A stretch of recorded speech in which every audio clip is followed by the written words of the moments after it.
Bonjour à tous, ici Stéphane de forex-trader.fr. Je voudrais aujourd'hui vous présenter, nous sommes le 14 mai 2015, un peu avant la session européenne, une analyse technique sur AUD-USD ou l'OSCI. Avant de commencer, je vous rappelle que les investissements sur le forex sont des investissements risqués, que vous ne devez y investir que de l'argent, vous pouvez vous permettre de perdre, que ce que je vais vous présenter ne représente que mes vues sur le marché, c'est pas un conseil pour y investir, que je décline toute responsabilité en cas de perte financière liée à l'utilisation du contenu de la présente vidéo.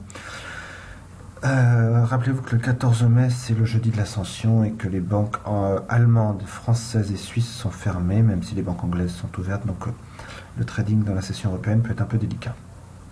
Ceci étant dit, vous voyez que sur AUD-USD, on était dans un mouvement descendant, une tendance baissière. On a fait le mois dernier un chandelier enveloppant et on monte en cassant ce niveau de fibre à 79350. Le prochain niveau est à 8,52, 8,50. Retenez bien, c'est important. On va directement voir sur le daily. Sur le daily, très intéressant, on a cassé, donc on a une confirmation de ce mouvement haussier puisqu'on est en train de faire des plus hauts et des plus bas plus hauts aussi. On a cassé une résistance ici à 8,03 à peu près.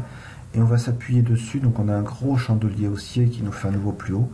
Donc on reste au-dessus de cette résistance devenue support à 8,03. Je vais chercher à acheter les signaux.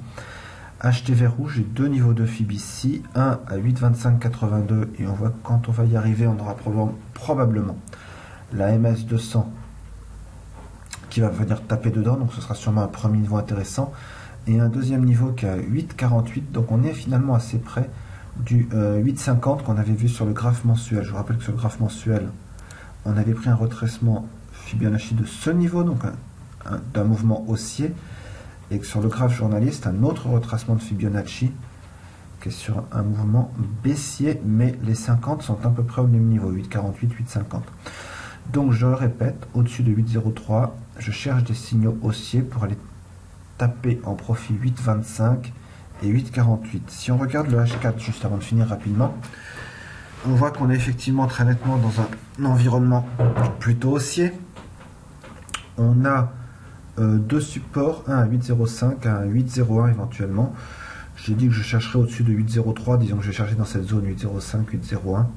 Vous voyez le H4 a l'air de dire qu'on va vouloir redescendre.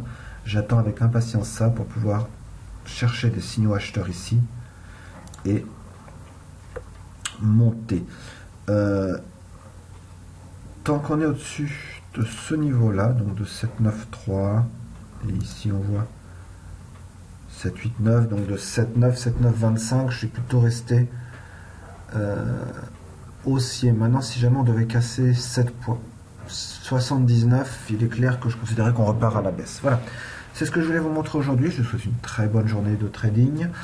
Je vous donne rendez-vous donc eh bien demain pour une nouvelle petite analyse technique sur forex-trader.fr. Bonne journée, au revoir.